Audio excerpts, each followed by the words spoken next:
هەر لەبارەی تێپەڕبوونی 18 ساڵ بەسەر مرافا گەورەکەی سەرۆک مام جەلال میوانجاری مامۆستا حەسیب عەبدوڵڵا ئەندامی ئەنجومەنی سەرکردایەتی و والێپرسای بۆردی پێکهاتەکان یەکێتی نیشتیمانی کوردستان کردەوە. مامۆستا زۆر بەخێر بێی، سوپاسمان مەدەبوونت. لەو راپۆرتەدا بینیمان کۆمەڵێک داواکاریتان خستە ڕوو. ئەم داواکاریانە ساڵانێکی زۆرە دووبارە ئەبێتەوە. بۆچی تاوەکو ئێستا جێبەجێ نەکراون؟ بۆچی ئێمە تازەی بینین، تازە داوایەکەینەوە؟ بەڵێ ئەم کاتتان باش. دیارە لە ساڵیادی مرافعە مێژوویەکەی سەرۆک مام جەلالدا کە ئەمڕۆ 18 ساڵ تێپەڕی بەسەر سەلماندنی بە بەڵگە و بە دیکۆمنت سەلماندنی کوردستانی بوونی کەرکووک لە سەردەمی مەجلیسی حکومدا، کاتێک کە سەرۆک مام جەلال کۆمەڵێ بەڵگە و دیکۆمنتی سەردەمی دەوڵەتی عوسمانی هێنا و پێشکەشی هەواڵەکانی کرد، پێشکەشی یار و نەیاریانی کرد. و لەوێوە هیچ قسەیەکی بۆ وتن نەهێشتەوە. لەو ڕۆژەوە هیچ کەسێک نەیتوانیوە ڕەخنەیەک یاخود قسەیەک بەرامبەر ئەم هەڵوێستەی جەنابی مام جەلال بکە. دیارە ئێمە ئەمڕۆ بە پێویستمان زانی ئەم ڕۆژە مێژوویە کە ڕۆژێکە هیچ کام لە سەرکردەکان نەیانتوانیوە ئەو ڕۆڵە ببینن و نەیانتوانیوە بە قەناعەتەوە قەناعەت بە بەرامبەریان بێنن کە کەرکووک شاری پێکەوە ژیانە، شاری برایەتیە، بەڵام ناسنامەکەی کوردستانیە و خەڵکی ڕەسەنی ئەم شارە خاوەنی کەرکووکەوە چارەنووسی کەرکووک خەڵکی ڕەسەنی ئەم شارە دیارریەکە. دیارە ئێمە لە بەیاننامەکەمان داوای سێ خاڵمان کردووە لەبەرەوەی ئێستا ئەبینین لە سەروبەندی تشکیلکردنی حکومەتی نوێدا کابینەی پێنجەمی حکومەتی عێراقی فیدراڵدا ئەبینین مراوەغەیەکی زۆر هەیە، یا هەوڵەکان بۆ دەستکاریکردنی بڕگە و مادەکانی دەستورە. دیارە ئەمە مەترسێکی زۆر گەورەی لێ ئەکەوێتەوە و ئەتوانم بڵێم دەرەنجامەکانی باش نابێ.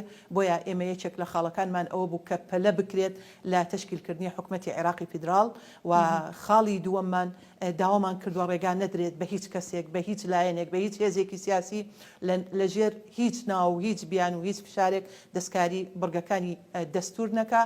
و خاڵی سێمشمان ئەوە بوو کە مادەی 140 مادەیەکی دەستوریە تەنها لە قازانجی کوردنیە، لە قازانجی هەموو پێکاتەکانە ئەوانەی کە لە ناوچە جێناوەکان نیشتەجێ بوونە و ژیانەکەن بە زووترین کات پەلە بکرێت لە هەنگاوەکانی. دیارە ئەم مادەیە بە سێ قۆناغ تێپەڕێ بەداخەوە تاکو ئێستا زۆر بەسستی ئەڕوا. ئێمە داوامان کردووە هەردوو حکومەتی عێراقی فیدراڵ و حکومەتی هەرێمی کوردستان پەلە بکەن لە هەنگاونان لە جێبەجێکردنی مادەی 140 دەستوری. باشە مامۆستا، سەبارەت بە سەلماندنی کوردستانی بوونی کەرکووک و کۆزانی کەەوە مام جەلال بەر لە 18 ساڵدانی بۆیانەوە کەوا کەرکووک کوردستانیە. بەڵام ئێمە ئەوەی کەوا بینیمان چەند ساڵێک بەر لە ئێستا کە ڕێفراندۆم بوو، ئەمە ئێمە لەوانەیە هەر کوردێک وەکو هەوڵێکی سەرکردایەتی کورد بەدەر لە یەکێتی نیشتیمانی کوردستان ببینێت. بەڵام بۆچی سەرکەوتوو نەبوو؟ چه خەلەلێک هەبوو کەوای کرد بە تەواوەتی کورد نەیتوانی بیسەلمێنێت کەوا کەرکووک کوردستانیە بە پێچانەوە لەوانەیە بەشێکی زۆریشی لەدەستدا بێت؟ بەداخەوە ئەوە دیارە هەڵەیەکی گەورە بوو کە خودی کورد خۆی لی بەرپرسیارە. دیارە لە ناو کوردیشا بە دەرەجەیەک لایەنێکی سیاسی بەرپرسیارە لەو هەڵە گەورەیە، یاخود ئەتوانم بڵێم لەو شکستە گەورەیە. لەبەرەوەی گەرێمە بگەڕینەوە تۆزێ بۆ پێش قۆناغی ڕیفراندۆمەکە ئەمان بینی لە کەرکووک بە تەواوەتی لە شەڕی داعش، کاتێککە شەڕی داعش سەپێنرا بەسەر ئەم شارەیە، کورد خاوەنی ئەم شارە بوو و کورد خەباتی بۆ کرد و کورد خوێنێکی زۆریدا لە پێناو ئاشتی و ئارامی بۆ سەرجەم نەتەوەکان، بۆ سەرجەم پێکاتەکان. دواتر ئەتوانم بڵێم ئیدارەی ئەم شارە بەدەست کوردەوە بوو، کورد ئیدارەی ئەم شارەیەدا و ئەگەر سیرێکی سەر فەرمانگەکان بکردایە، سەر قوتابخانەکان بکردایان، هەموو شوێنەکان ئاڵای کوردستانی لێ ئەشەکاوی. ینی ئێمە مشکلەیەکی ئەوتۆمان نەبوو.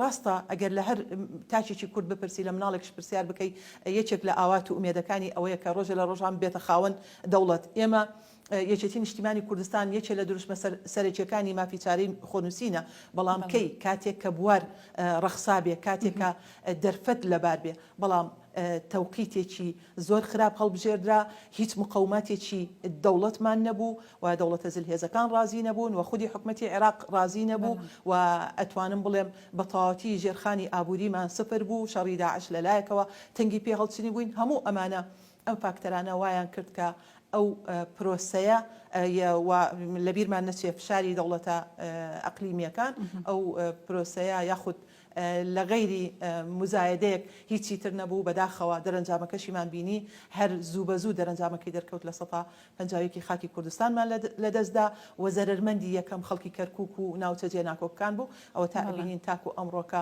ئاسەواری بەسەر کەرکووک و ناوچە جێناکۆکانەوە دیارە. باشە مامۆستا هەوڵی سەرکردایەتی یەکێتی نیشتیمانی کوردستان چییە بۆ زیاتر سەلماندنی کوردستانی بوونی کەرکووک و لە ماوەکانی ڕابردوو تا چۆن هەوڵتان داوەکەوە بیسەلمێنن و جێبەجێ بکەنەوە کوتەنیا ئێمە بە وشە هەمومان لەوانێ هەر کوردێک بڵێ کەرکووک کوردستانیە بەڵام چۆن جێبەجێیەکەی چۆن بە هاوڵاتیان یاخود کوردی کەرکووکی پیشانە درێتکەوە ئەم شارە کوردستانیە.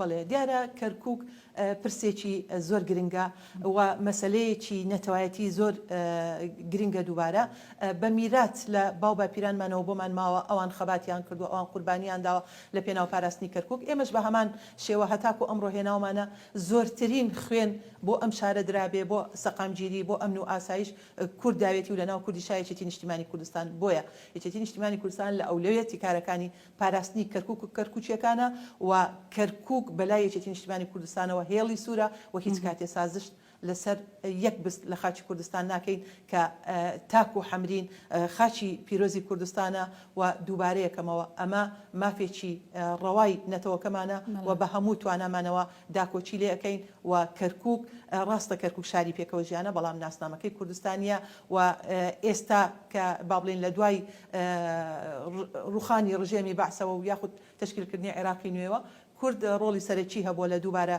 دامەزرانەوەی دەوڵەتی عێراقی بەڵام کەرکووک بەشێکی دانەبراوە لە کوردستان ئێمە لە بیرمان نەچێ دەوڵەتی کوردستان دابش کراوە لە نێوان چوار دەوڵەتی کە بڕوایان بە کورد نییە بڕوایان بە قەزیە ڕەواکەمانە ئەتوانم بڵێن بە چاوی دوژمن سێری کوردەکەن کاوانیش ئێران و تورکیا و سووریا و عێراقە بۆیە ئەم پەرتەوازەیان کردووە بۆ ئەوی نەتوانن بە ئاوات و ئامانجەکانیان بگەن بەڵام ئەمڕۆ بێ سبەی بێ ئێمە بەڵێنمانداوە لەسەر هەمان ئەو ڕێبازە پیرۆزە ئەڕۆین و ئێمەش نەمێنین ئەمانەتە تەسلیمینەوەکانی دوای خۆمانیانەکەین ئەبێت کوردستانی بوونی کەرکووک بسەلمێنی چۆن وەکو جەنابی مام جەلال لە مەجلیسی حکم هەموو یار و نەیاری تووشی شۆک کرد کاتێ ئەو بەڵگە مێژوویانەی خستە ڕوو.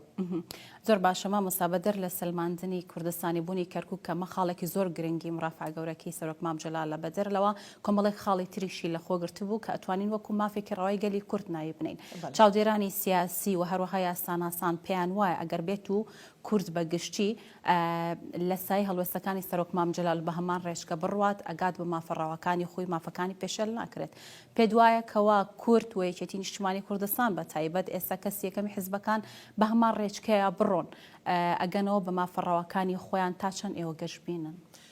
بەدڵنیاییەوە ئێمە گەشتبینین بە خوێندکارەکانی مام جەلال بەو کەسانی کە قیادەی ئەم حیزباکەن بەدڵنیاییەوە لەسەر هەمان نەهج و بەرنامە بەردەوامە بێن و سازش لەسەر بستێ لە خاچی کوردستانی خاچی کەرکووک ناکان و لە کوردستانی بوونی هەرگیزا و هەرگیزدا ناماڵێ و دیارە هەر لەوێشا جەنابی مام جەلال داوای ئەوەی کرد کە زمانی کوردی زمانێکی ڕەسەنە و زمانێکی فەرمیە هاوشێوەی زمانی عەرەبی و ئەمە مافی ڕەوای میلەتەکەمانە بۆیە من لێرەوە بە باشی ئەزانم ئەم ڕۆژە مێژوویە گەورەیە ڕۆژی مرافعەکەی سەرۆک مام جەلال بچێتە ناو منهەجی خوێندنەوە هەموو خوێندکار و قوتابیەکانمان ساڵانە لە بەردەستیان بێت چکە بەڕاستی ئەگەر بێت و چەند ساڵێکی تەڕەنگە ئەمە نەیارەکانمان دوژمنانمان یان دوژمنانی ئەم پرۆسەیە بە شێوەیە کاری لەسەر بکەن بیانوێ کاڵی کەنەوە لە زەهن و زاکیرەی کەرکووچیەکانە بۆیە بە پێویستی زانم ئەمە هەمیشە بەردەوام کاری لەسەر بکەین و مناڵەکانیشمان بەمە ئاشنا بن